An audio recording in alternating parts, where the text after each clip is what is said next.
Queremos agradecer la presencia de los señores directivos del Ministerio de Cultura, así como de la Biblioteca Nacional, de los invitados especiales, amigos todos de esta casa, quienes nos honran con su grata presencia.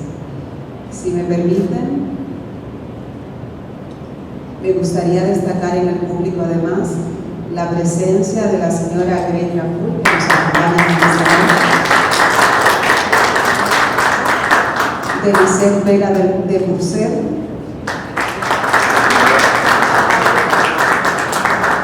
y del doctor José Manuel Castillo.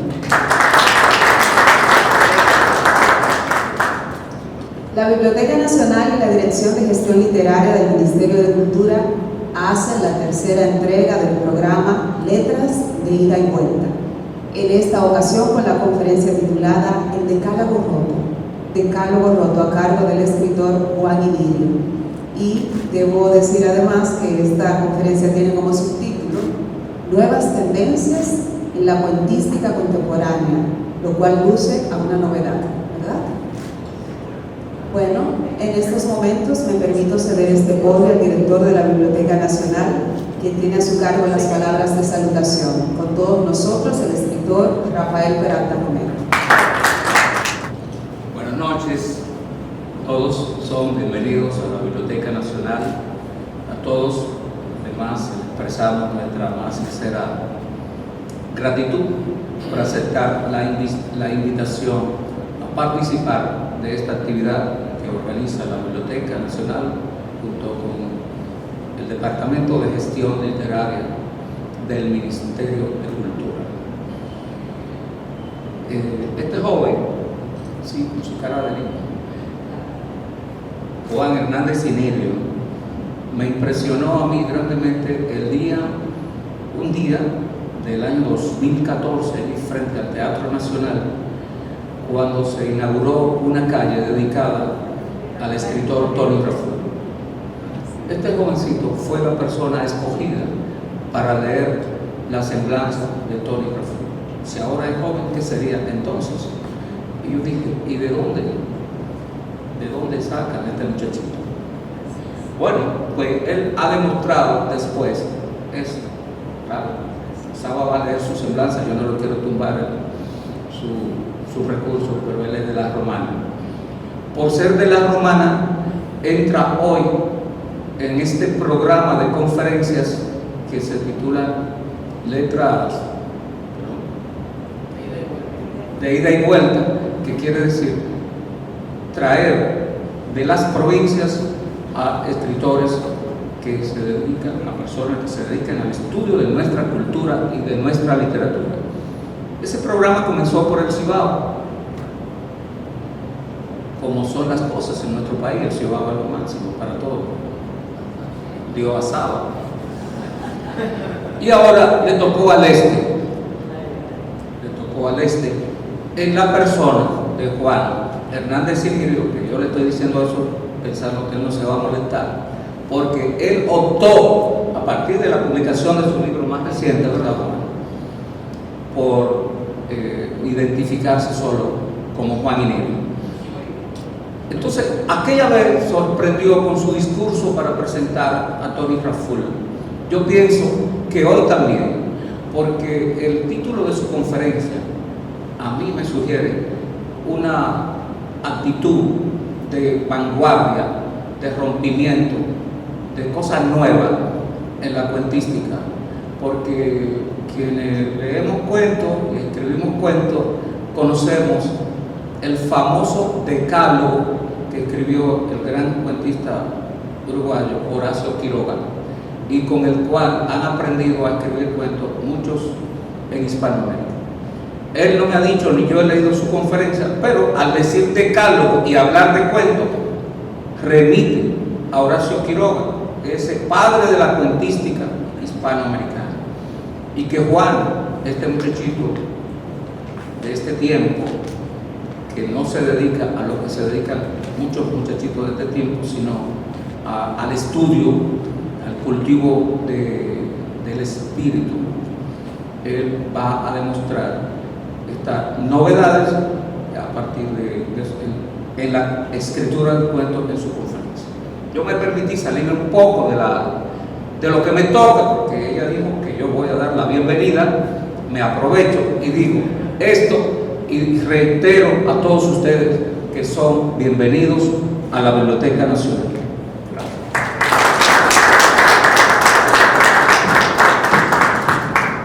Muchísimas gracias, señor director, por sus palabras de bienvenida y además por las palabras anecdóticas que nos sirven a nosotros para conocer un poco más sobre las vivencias que ha tenido con nuestro invitado.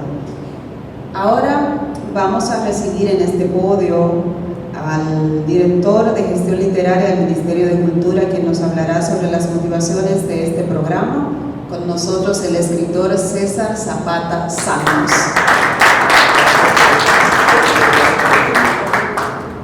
Saludos, con permiso. Gracias por permitirme estar aquí en este podio. Debo agradecer que dijo Zapata Santos. Me encanta que me pongan el apellido de mi madre, ¿verdad? Me honra, ¿verdad? Solo quiero dar gracias a la Biblioteca Nacional por haber acogido este proyecto de Letras de Ida y Vuelta, que ya tiene una tercera edición y que esperamos tenga una edición número 300, ¿verdad? La idea es poner en contacto a los escritores con los autores de las provincias. Esto provino de un proyecto que todavía está en papel y que ojalá también esta biblioteca pueda comprometerse a ayudarnos a hacer, y por qué no hacer un vínculo con el Ministerio de Cultura y quizá otros ministerios para crear un fondo editorial para escritores provinciales. Esta idea surge porque no hay política editorial real en el país, es muy tímida, muy estrecha la política editorial, sobre todo del Estado, que se limita básicamente a la publicación de las obras premiadas anuales y alguna que otra salpicada de publicaciones.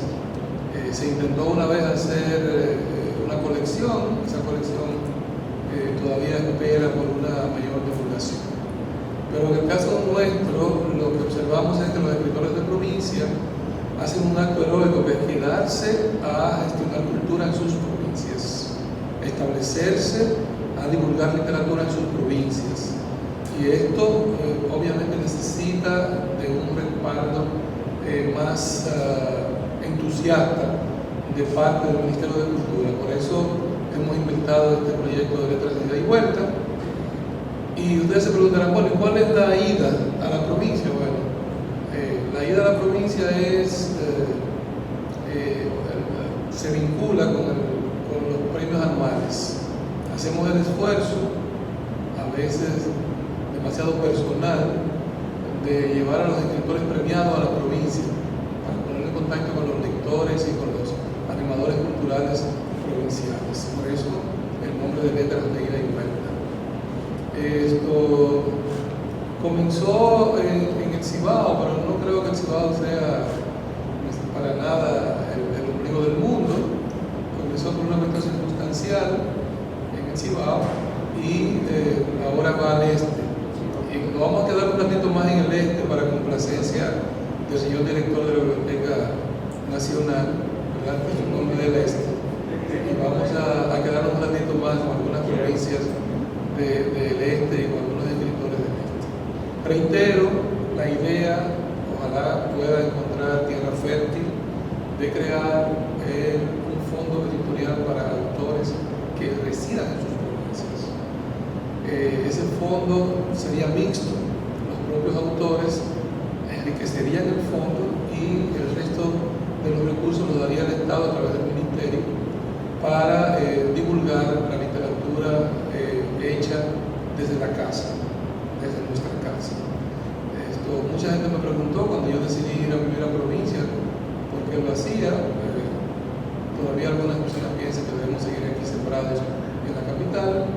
Yo creo que es una idea muy insular eso de vivir solo en la capital. Yo estoy seguro que quien vive en Hamburgo, en Bonn, etc., no está soñando con ir a la capital alemana a vivir. y creo que debemos contribuir al desarrollo de las provincias, no solamente desde la perspectiva económico-productiva, sino también desde la producción del espíritu. Bienvenidos y gracias por apoyarnos.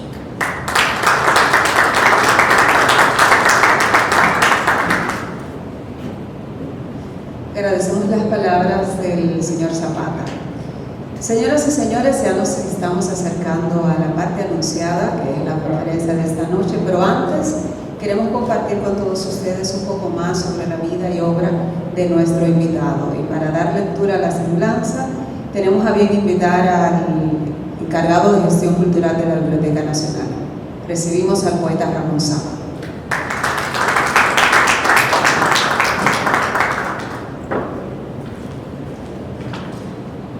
Voy a permitirme, buenas noches, romper un poquito la formalidad para comentar algo que parece lúdico, pero que para los observadores es fácil de ver. El director de nuestra biblioteca, Rafael Peralta Romero, y yo, no nos hemos combinado para hacer lo que hicimos esta noche. Él vino con un pantalón negro a rayas blancas y una chacabana blanca, media negra y zapato negro. No es coincidencia. Eso es lo primero. Lo segundo, a él le tocó, cuando habló de nuestro querido amigo Juan Hernández Inirio, decir la parte formal literaria. A mí me toca leer la parte de buscar empleo, el currículum. Juan Hernández Inirio, igual que le pasó con lo que le pasó al licenciado Peralta Romero, lo conocí hace unos cuantos años. Y a la primera persona que me tocó junto con él conversar fue precisamente fue Tony, que en un acto en el que él inclusive me había invitado a participar, Mateo Morrison, él aquí mismo en la biblioteca, cuando yo le pregunto, pero ¿tú vas a presentar un libro de ese muchachito? Me dijo, no, ni es un muchachito, me dijo Tony, ni es un muchachito, ni vamos a presentar el libro. Nosotros vamos a hacer un trabajo de panel que él va a presentar su libro. Fue bien original, la verdad que fue una actividad muy grande. Bueno, pues ¿quién es Juan Hernández Inirio? Nació en la Romana el 20 de septiembre y no se sorprenda porque esa es su verdadera edad. Ese muchachito nació en el 91. Sigue siendo doña, su muchachito. Gracias. Poeta, ensayista, gestor cultural, licenciado en educación, mención letras, con mérito magna cum laude, y fue esto por la Universidad OIM, y es miembro activo del Círculo de Escritores de Escalera de Papel de su ciudad natal. Yo creo que los que estamos aquí queremos mucho a Inirio ya, y queremos también escucharlo. Por lo tanto, leer este currículum que me tocó sacarlo de una página que publiqué para él hace unos 3 años ya, sería abusivo de mi parte. Simplemente voy a decir que de todo esto, los libros que él publicó. ¿Ha publicado? Sí, ha publicado, y todavía los que vienen. Cantar de hojas muertas, Musa de un suicida, el oráculo ardiendo, la insurgencia de la metáfora, en ese fue que yo estuve. 30 poetas de los años 60 y el nieto postizo. Además de su autoría, han aparecido en revistas y antologías que han reseñado su obra en gran cantidad. A pesar de su corta edad, ya Juan Hernández Inirio es un nombre de respeto en la literatura nacional.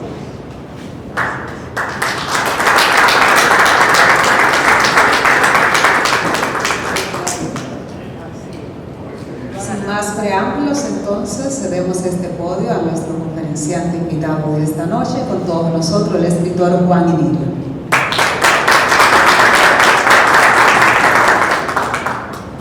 Buenas noches, muchísimas gracias a todos ustedes por acompañarnos.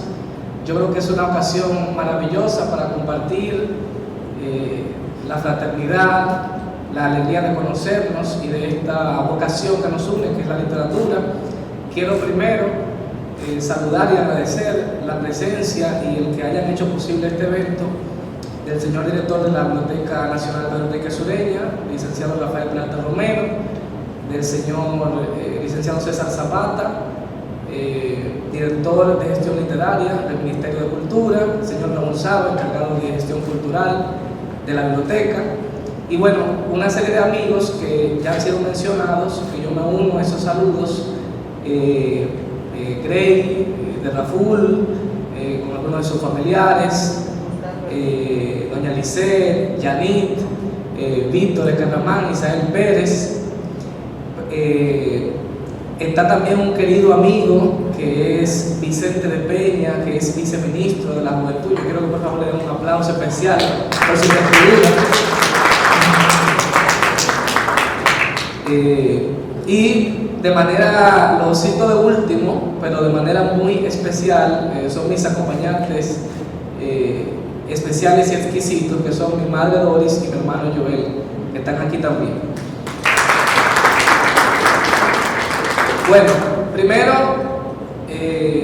y ya para comenzar, pero quiero primero felicitar por esta iniciativa, me sumo a los buenos deseos de que se extienda en el tiempo, sobre todo tomando en cuenta a nuevos talentos de la literatura dominicana.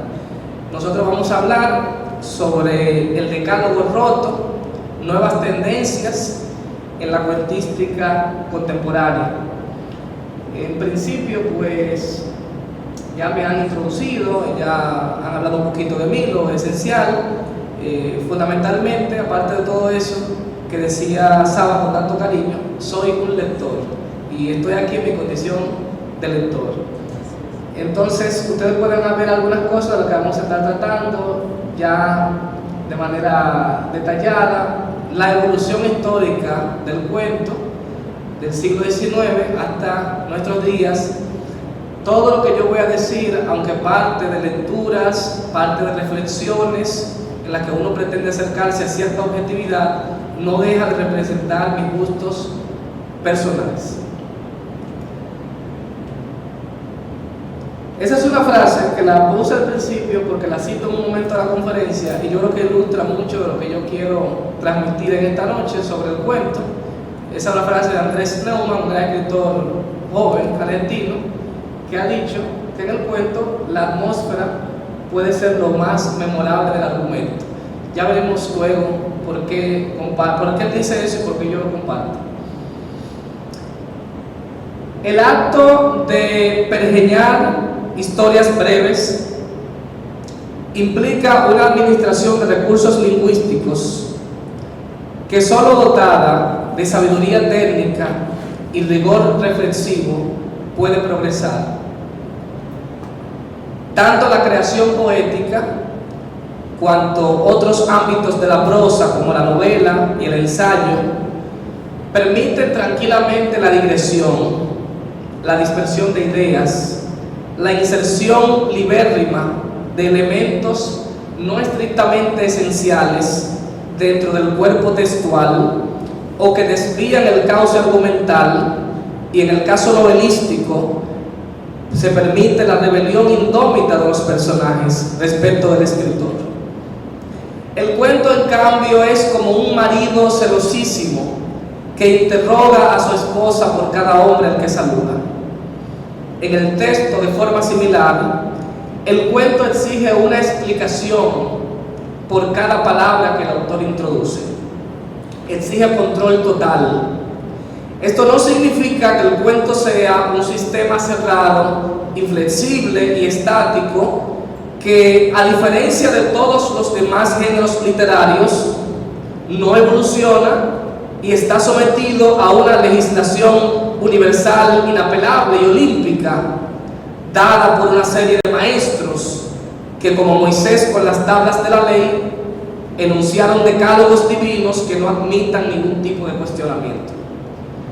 Creer eso, creer que la literatura puede ser sometida a reglas absolutas, es desconocer su poder de sacudirse de toda escuela teórica y emprender nuevos vuelos. En la faena creativa, como en toda dinámica humana, es inevitable la renovación. Sí hay que reconocer que la renovación formal del cuento ha sido lenta y silente, lejos de las ambiciones revolucionarias que se han visto en la poesía, la novela y el teatro, géneros que durante el siglo XX fueron objeto de intentos de metamorfosis total, como los que constituyeron las capillas experimentales del surrealismo, el Nouveau Roman o orientalismo francés de Alain Robbe-Grillet, Nathalie Sorrut, Claude Roman, entre otros, y el teatro del absurdo en el campo dramático, por citar solo algunas vanguardias. Numerosos movimientos y autores hicieron aportes disruptivos a la literatura en sus obras de ficción, ensayos y manifiestos durante todo el siglo pasado. El cuento, sin embargo, fue transformándose con menos ruido y a un ritmo más sosegado. Y parte de su evolución se debe a los propios cambios en la cultura y la forma de comunicarnos. Basta ver que muchas veces un meme de nuestra era digital tiene la estructura, que duda cabe, de un cuento brevísimo. El estudio del cuento ha tenido menor fortaleza y rigor que el de otras formas de escritura. Carlos Pacheco y Luis Barrera Linares, en su libro titulado Del cuento y sus alrededores, apuntes para una teoría del cuento, señalan lo siguiente, cito: no se conoce hasta ahora ninguna iniciativa que pretenda integrar de algún modo factores de apariencia tan diversa como el texto, objeto de estudio, el receptor, destinatario y juez final, el productor o escritor y el contexto psicológico y sociocultural implícito en la elaboración de un cuento. El estado actual de disciplinas como la lingüística del texto, la etnografía de la comunicación y la narratología parecen exigir ya un conjunto de teorías que sirvan de marco científico a la hora de abordar el texto literario de un modo más o menos serio y con la finalidad de proponer rasgos delimitativos que vayan más allá de la gastada noción de género literario. El siglo XX fue también el de la conversión de la novela en un fenómeno comercial. Esto supuso una relegación del cuento y la poesía a un lugar de menor preferencia en el mercado de lectores. Y esto ha hecho que en muchos contextos se tenga la idea de que tras que escribir cuentos, el próximo paso de un escritor es escribir novelas. No suele preguntársele a un novelista por qué no escribe cuentos, pero sí a un cuentista por qué no escribe novelas. En el caso de los certámenes literarios, los premios de novela son mucho más lucrativos y tienen mayor fama y recompensa que los premios a libros de cuentos. Muchos escritores han cultivado ambos géneros, pero con una significativa distancia cualitativa entre ambas formas de su creación. Es el caso, por ejemplo, de Ernest Hemingway, cuyas novelas, a mi juicio, contienen luces, pero están lejos de la cumbre de gloria que representa su cuentística. Su novela más celebrada, El viejo y el mar, por la que recibió el premio Pulitzer de 1953 y la que le agilizó la recepción del Premio Nobel de Literatura en 1954, tiene en realidad una estructura colindante con el cuento. Se parece a un cuento largo y en eso se parece a otra obra rayana entre el cuento y la novela, que es En el corazón de las tinieblas, de Joseph Conrad.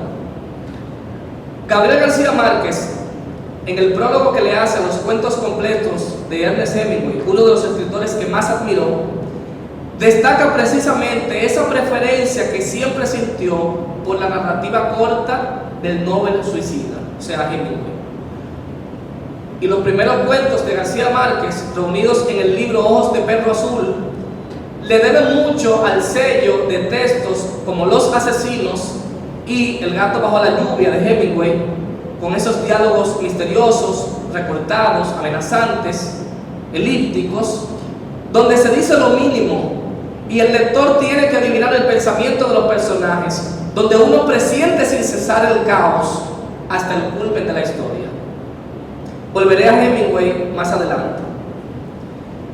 Imagino que uno de los motivos que validan mi comparecencia en esta augusta sala es haber escrito un libro de cuentos, El Nieto Postizo. Yo albergué la ilusión de escribir narrativa desde muy joven. En 2009, tenía 17 años, el año del centenario del nacimiento de Juan Bosch, una institución de mi provincia natal, La Romana, convocó a un certamen de cuentos en homenaje al referido maestro de la política y la literatura. Yo escribía ya poemas y canciones, pero animado por el dinero del premio, emprendí la escritura de un cuento fantástico que terminé de un tirón y cuyo final ni yo mismo entendía del todo. Deposité el cuento en las oficinas de aquella institución sin fines de lucro y volví a mi casa y a mi vida anodina de adolescente recién salido de bachillerato. El concurso se canceló, nefasto desenlace para mis sueños de escritor de gloria precoz. Luego escribí otros cuentos, pero en un arrebato de autocrítica que era muy constante en mí en aquellos tiempos, un día los eché todos al zafacón. Pasaron muchos años para que me sintiera con el valor y el talento suficientes para escribir alguna historia que valiera la pena, hasta que terminé la escritura de Noche de Boleros, que es el último cuento que aparece en mi libro El Nieto Postizo, aunque fue el primero que escribí, después de incontables revisiones de mi parte y de fastidiar a muchos de mis amigos pidiéndoles su opinión de las muchas versiones que tuvo el texto hasta la definitiva. No me propongo basarme en mi mínima experiencia en esta conversación con ustedes, pero sí debo confesar que siempre vi el cuento como un monstruo de 7 cabezas, con el que era utópico batirse a duelo, y solo en la medida en que el examen del devenir de la cuentística de los últimos 2 siglos me permitió alguna claridad sobre las posibilidades infinitas de contar una historia corta, sentí alguna fe en la probabilidad de ser yo mismo un narrador y compartir ese título, aunque fuera desde la última fila, con tantos cuentistas que me habían hecho habitar mundos imaginarios, pletóricos de aventura, introspección, sorpresas, tensiones intensamente mortales como un rayo, o finales ambiguos donde cabía imaginar todo decreto emanado del imperio de la probabilidad. A raíz de la publicación de mi referido libro, aproveché las presentaciones que hice, la primera fue aquí en la Biblioteca Nacional, y las que hice en varias ciudades para hablar de mi interés en el cuento y en que nunca lo he estimado como un género petrificado. De mis afirmaciones se causaron 2 o 3 polémicas y se derivaron conversaciones de sanos intercambios de ideas con amigos y escritores, y creí conveniente organizar mis reflexiones sobre el tema, siempre enriquecidas con el escuchar y leer a otros. Me llama la atención que a quien domina el cuento se le da popularmente el título de maestro. No suele decirse maestro de la novela o maestro de la poesía, sino simplemente gran novelista o gran poeta. Pero el cultivo con excelencia del cuento se asocia a la maestría porque requiere un orden formal, tradicionalmente rígido, y también porque se asocia a los grandes cuentistas a un legado pedagógico contenido en unos famosos decálogos.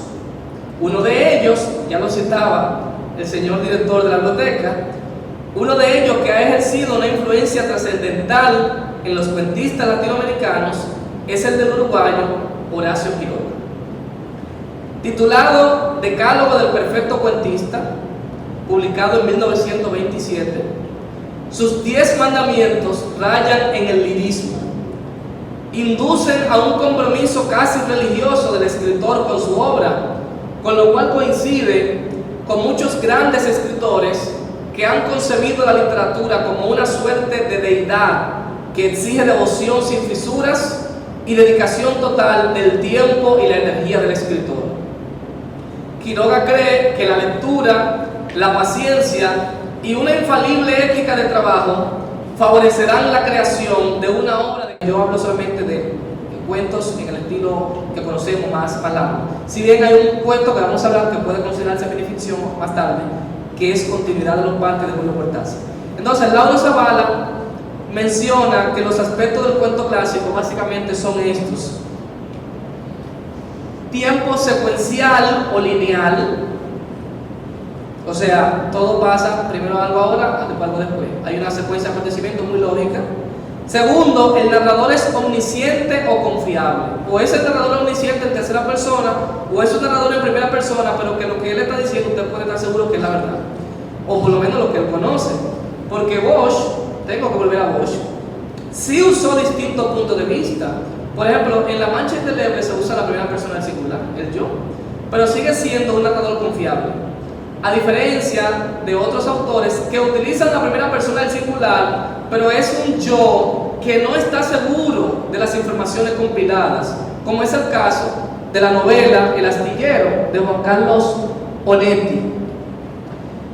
Otro aspecto es que en el cuento clásico, y Bosch es un representante del cuento clásico, Bosch está en el siglo XX, pero es un representante del cuento del siglo XIX, y todo lo que escribe son cuentos con la escolástica del siglo XIX. Entonces, en esos cuentos, los personajes tienen que ser paroxísticos, o sea, tiene que haber una emoción, tiene que haber una exaltación, tiene que haber un gran acontecimiento. Por eso, en los cuentos de Bosch, la acción siempre es significativa. O sea, o un tipo le dio golpe a la mujer, un tipo no le quiere pagar al peón lo que le debe. O sea, hay un gran acontecimiento, una injusticia, una venganza, un acto de violencia, un crimen. Siempre hay un gran problema. Y podemos exceptuar en eso algunos cuentos fantásticos que tienen, como La Bella Alma de Don Damián. En el cuento clásico también hay una ideología pedagógica, o sea, hay la intención de transmitir un mensaje de tipo moral, de tipo ideológico, político, muy explícito. Y no, hay más aspectos, pero yo quiero resumir estos 5. Por el final epifánico o final sorpresivo.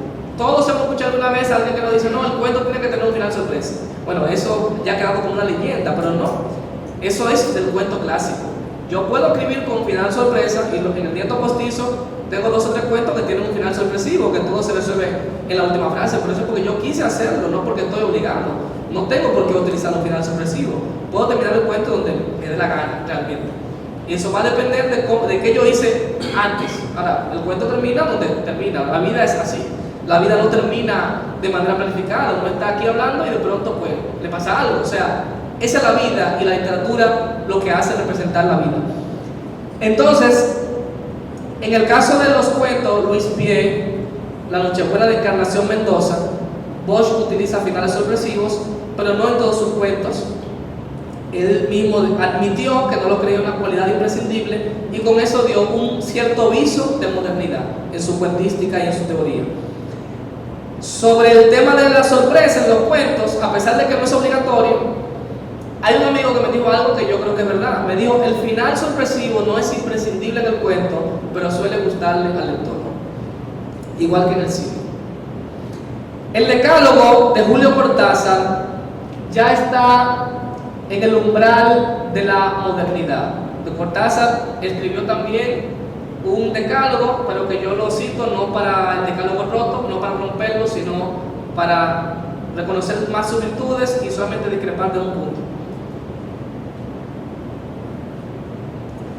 Él empieza reconociendo en ese decálogo, son 10 puntos, que, cito, no existen leyes para escribir un cuento, a lo sumo, puntos de vista. Eso dice Cortázar, y eso le hace tener una visión muy abierta del cuento. Su esposo teórico es más flexible y realista que el de Quiroga y Bosch,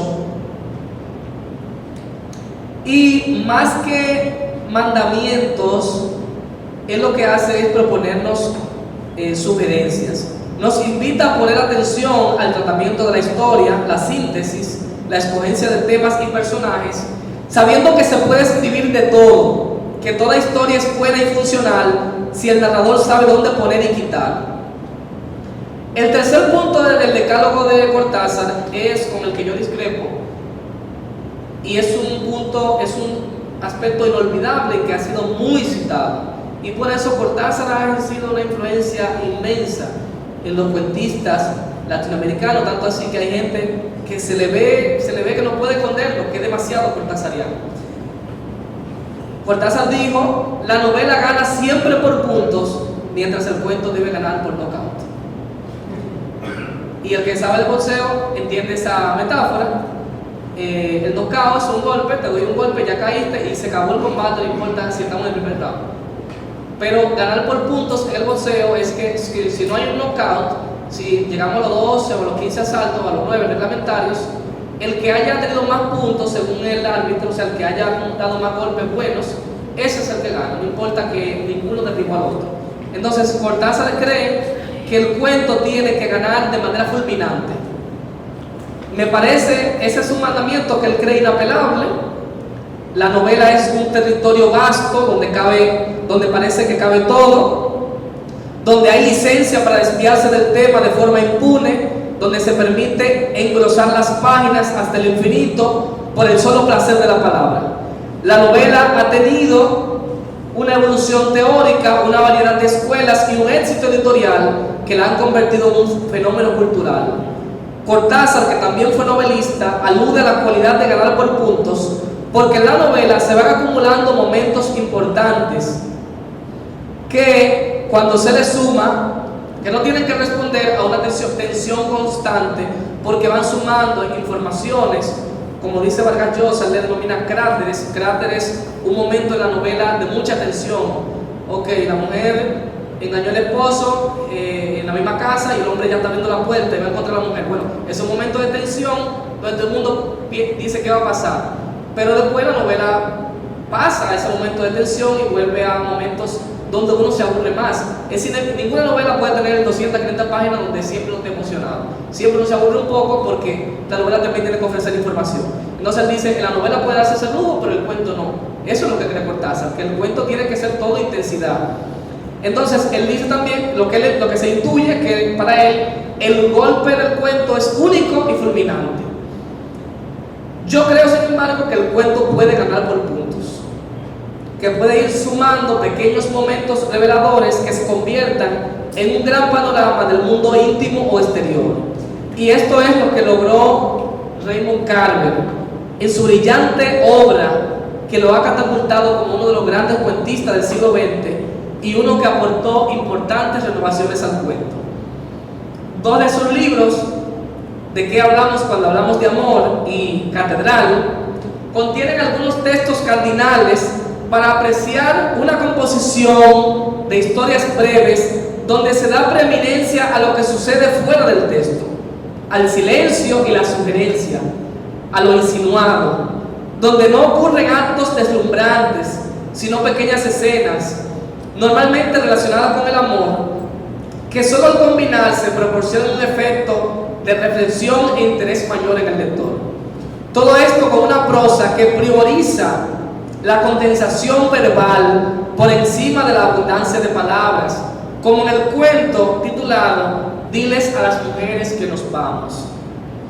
En ese cuento, la capacidad de síntesis de Carver logra en unos cuantos párrafos breves narrar la amistad de dos hombres desde su infancia hasta que ambos se casan, para luego pasar a lo que ocurre en una reunión entre los dos matrimonios. Y el plan que tiene uno de ellos de salir con su amigo, dejar a la mujer cocinando, salir a pasear, y después el cuento tiene un final sorpresivo de lo que pasa en esa salida. Los finales sorpresivos no eran comunes en Carver, pero lo que a mí me interesa ahí es cómo Carver resume en pocos párrafos esa transición que se va operando entre Billy y Jerry, los dos amigos, desde la infancia hasta la adultez. Toda una variedad de acontecimientos que tienen relevancia para conocer a dónde les conduce el destino. En los decálogos canónicos que ya hemos citado, eso no sería posible, había que ir al grano. Pero Carver no, Carver se da el lujo de comenzar el cuento narrando cómo ellos se conocen, que estudiaron juntos, que fueron a la universidad juntos, que se emborrachaban juntos, y después que trae todo ese preámbulo, entonces él va a la acción. Pero a nosotros se nos dice siempre, no, el cuento tiene que comenzar de una vez en movimiento. Entonces, todavía eso se dice muchísimo en los talleres literarios. Por eso yo digo que se castra, se aborta a muchísimos cuentistas diciéndole cosas que son legislaciones absolutas y que ese no es el único camino a recorrer para escribir cuentos. Entonces, en Carver también él demuestra que la síntesis no es una camisa de fuerza, sino una estrategia muy consciente y útil. que se puede dar una impresión más o menos cabal de un personaje en pocas palabras, y que sí interesa en el cuento conocer bien a un personaje, porque en su retrato de cuerpo y alma puede hallarse la explicación de lo que esté ocurriéndole, que no siempre se nos dirá con meridiana claridad. O sea, puedo tomarme un tiempo para describir un personaje, lo que sí es importante es que yo sintetice, no lo puedo decir todo, entonces puedo abarcar muchos aspectos de ese personaje, pero diciéndole en pocas palabras como lo hizo Carlos. El cuento es el reino de la crisis. Bueno, iremos ahorita donde hay fuentes. El cuento es el reino de la crisis. En el cuento tiene que haber una crisis, o sea, tiene que haber un problema, pero esa crisis no siempre es apocalíptica, como en el cuento de la mujer de Bosch, que hay un crimen. O sea, a veces uno escribe de un crimen, a veces uno escribe de una infidelidad, de una explosión que hubo en una bomba de gas, de un accidente, y esas son cosas deslumbrantes, apocalípticas, trágicas, pero no siempre uno tiene que escribir de cosas que tengan ese nivel de tensión. Se puede escribir de un hombre que está bebiéndose una botella de agua, y mientras está bebiendo esa botella de agua, pues va recordando cosas que le turban. La cuestión es cómo eso se va a contar. Entonces, la problemática humana, señoras y señores, no puede reducirse a los acontecimientos que generan titulares en las noticias, sino que nuestra propia condición humana, que es anodina, que a veces es aburrida, que a veces no hay mucho que contar, que a veces no hay mucho interesante, eso se usa para la literatura también.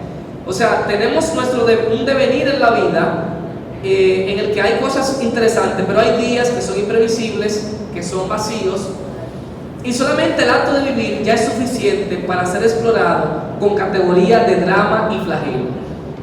La unicidad e intensidad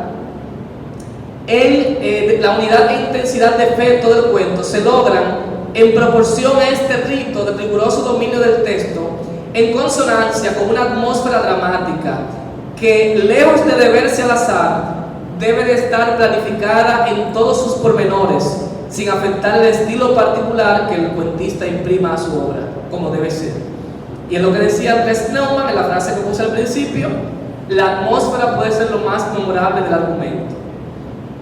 Estas características del cuento, de que tiene que estar bajo el control total del narrador, le hacen objeto de corrección permanente.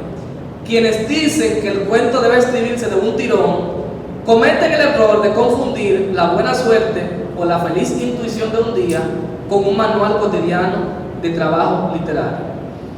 Mientras en el cuento clásico el espacio, el tiempo y el narrador están muy claros y no admiten dudas, un signo de la modernidad en la narrativa es el uso de un espacio metafórico, un tiempo alegórico y un narrador poco confiable. Algunas de esas novedades empezaron en la novela y emigraron rápidamente al cuento. Carlos Fuentes, en un texto titulado La raya del olvido, recurre al monólogo interior para presentar una mezcla incierta de recuerdos de un personaje que está sentado en una silla de ruedas en un lugar indeterminado. Voy a citar el principio de ese cuento. Lo cito: estoy sentado al aire libre, no puedo moverme, no puedo hablar, pero puedo oír. Solo que ahora no oigo nada. Será porque es de noche, el mundo está dormido, solo yo vigilo, puedo ver, veo la noche, miro la oscuridad, trato de entender por qué estoy aquí, quién me trajo aquí. Tengo la sensación de despertar de un sueño largo y artificial.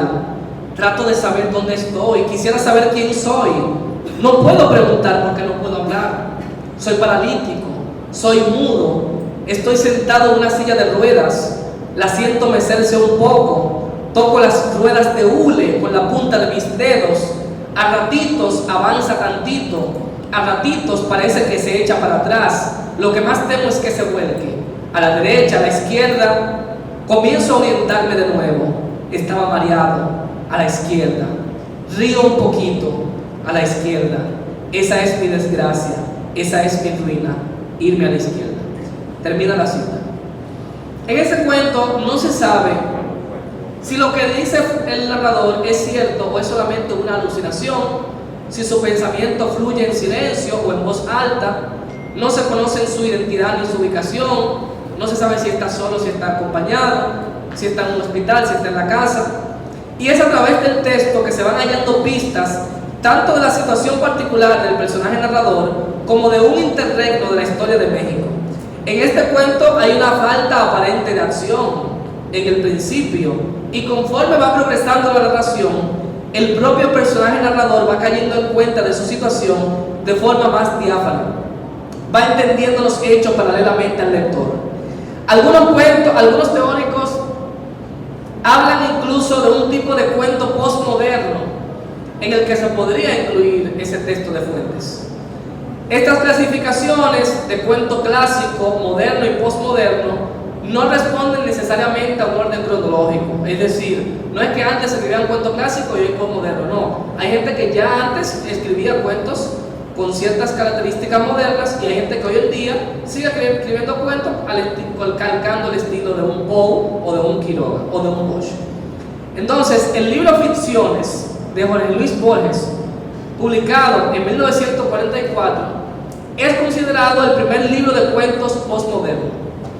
Más allá de etiquetas formales, lo indudable es que Borges es toda una literatura y toda su obra es intertextual y autorreferencial en consonancia con ese criterio de posmodernidad. Borges se ciñe a una estructura formal, pero transforma radicalmente el cuento en una alegoría laberíntica, como en la Biblioteca de Babel. Le retira a la realidad y al tiempo humano toda garantía, como en Las ruinas circulares. Resquebraja el pacto primitivo de la ficción entre el texto y el lector y dialoga con la literatura, la historia y la mitología de todos los tiempos, como evidencia Pierre Menard, autor del Quijote, uno de sus cuentos. Esto mismo ocurrirá con Gabriel García Márquez en el campo de la novela. Sus textos son un universo propio, en el que se citan sus propios personajes, sus propias historias, y se mezclan con la realidad que está fuera de esos textos. En el cuento Espantos de Agosto, García Márquez menciona personajes reales que eran amigos suyos, como Miguel Otero Silva, como parte de la ficción. Es como que yo escribo un cuento y diga, mientras estaba conversando con Ramón Saba, pero es un cuento. La gente dice, pero ¿cómo es? ¿Es algo que le pasó o está inventando? Bueno, esos tipos de recursos se usan en el cuento también.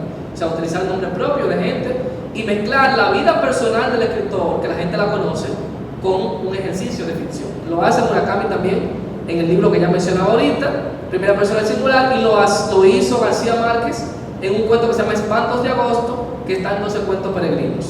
Pero lo hace también Roberto Bolaño en un cuento que se llama Sensini, que está en su libro Llamadas Telefónicas. Roberto Bolaño es más conocido por sus novelas Los Detectives Salvajes y 2666, pero también para mí un gran cuentista. En ese cuento llamado Sensini era el apellido de un escritor argentino, y yo lo busqué en Google y ese escritor existió de verdad. Y el cuento trata de un intercambio epistolar que él tiene con ese escritor. Entonces, uno sabe hasta qué punto él está inventándose algo o hasta qué punto él está recordando. Ese es un recurso propio de la posmodernidad cuentística. Otro recurso que utiliza García Márquez es que sus cuentos y sus novelas dialogan entre sí. O sea, tú te encuentras con una novela de García Márquez que cita algo que ya tuviste en un cuento y viceversa. Por ejemplo, el texto Monólogo de Isabel viendo llover en Macondo de García Márquez lo publicó mucho antes de 100 años de soledad, y ya Macondo existía en 2 o 3 cuentos de García Márquez. Entonces ya él profetiza discretamente la civilización imaginaria de su novela 100 años de soledad. Como acertadamente ha reseñado Luis Hals, un gran crítico literario, hay una conexión entre Borges y García Márquez. Muchos de los aciertos del ganador del Premio Nobel de Literatura de 1982 son conceptos borgianos, y de esto no se puede culpar a nadie. Si leemos a Saramago, como lo he leído yo con frenesí, hallaremos ecos de Borges por todas partes. Por ejemplo, Saramago en sus libros suele poner un epígrafe, o sea, una cita de un libro que no existe. O sea, te dice esto y esto y lo otro, libro tal, pero mentira, ese libro no existe en parte. Entonces, eso es un concepto borgiano también, porque Borges vivía citando libros imaginarios. No hay que preocuparse por eso, porque por lo que eso que Harold Bloom denominaba la angustia de la influencia, sino que hay que preocuparse por crear una obra imperecedera como la de aquellos, que inevitablemente haya abrevado en la bibliografía más luminosa que le precede. Quiero destacar también que Borges tiene un cuento, Borges tiene un libro que se llama El Informe de Brody, que no es de su grande libro famoso, el libro de la arena, la ley, ficciones, sino un libro del final de su vida, ya. Y en ese libro él elude sus piruetas metafóricas y cuenta historias realistas. O sea, se va a encontrar con un Borges sin nada de complicaciones, sino historias muy realistas.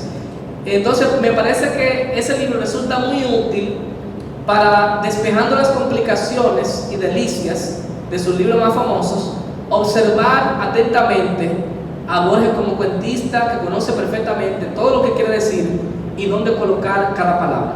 En el cuento La intrusa de ese libro, podemos apreciar que Borges respeta un esquema clásico en los cuentos, pero con la diferencia insoslayable de que en Borges la lengua es siempre un monumento. Como por ejemplo, cuando comienza el cuento Las ruinas circulares, él dice: nadie lo vio desembarcar en la unánime noche. Es un poeta que está contando historias. Entonces, en el caso del cuento La intrusa, se trata de dos hermanos que son muy unidos y que terminan enamorándose de la misma mujer, pero ninguno se lo quiere decir al otro, pero los dos lo saben. Y la resolución del conflicto se produce en un breve diálogo donde todos los demás problemas quedan acotados y resumidos ahí. Atención, amenaza de spoiler, este fragmento es el final del cuento. Si alguien quiere taparse los ojos, puede hacerlo para que después lea el cuento y no sepa lo que pasó, porque si lee esto va a saber lo que pasó. Dice el cuento al final, después que ella contaba que los hermanos están enamorados de la misma mujer, cito: orillaron un pajonal. Cristian tiró el cigarrillo que había encendido y dijo sin apuro: a trabajar, hermano, después nos ayudarán los caranchos. Hoy la maté. Que se quede aquí con sus pilchas, ya no harán más prejuicios. Se abrazaron, casi llorando. Ahora los ataba a otro círculo, la mujer tristemente sacrificada y la obligación de olvidarla. Termina la cita. Lo que a mí me interesa no es que sea una cosa de otro mundo, que él decidió que la mujer fue asesinada. No, eso podría ser lo otro. El tema es, entre 1000 cuentistas, ¿quién habría decidido terminar el problema tan brevemente? No, otro cuentista se iba a poner a darle explicaciones de qué pasó, de si después la policía. No hay que decir nada. La mató y punto, y se quedó ahí. Y sobre todo que lo dice en una frase tan breve. Entonces Borges une el clasicismo y la posmodernidad del cuento en una simbiosis infinita. La empresa de diluir toda frontera entre el universo del texto y del lector está presente también en Continuidad de los Parques, de Julio Cortázar. Es un cuento que tiene solamente 2 párrafos, lo pueden buscar esta noche. En ese cuento, que es metaficcional, es decir, ese texto es consciente de su naturaleza de ficción y el discurso es referente de sí mismo. Un mismo escritor, y fue lo que pasó con Cortázar, fue lo que pasó con Borges, un mismo escritor puede utilizar diferentes estilos y elementos tanto clásicos como modernos y posmodernos. En el cuento clásico, como decíamos ahorita, el inicio suele ser de acción, porque es catafórico. Ocurrir después, anuncia algo, predispone la atención del lector hacia el próximo paso.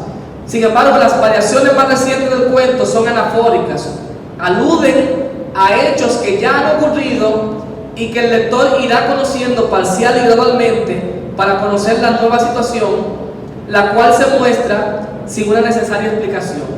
Esta es la diferencia fundamental entre esa sentencia clásica que hemos oído de que nada puede sobrar en el cuento y una tendencia moderna en la que se puede abundar más en hechos que aparentemente no están conectados a la trama principal, pero esos hechos están conectados con un pasado del personaje o un conflicto ya en curso.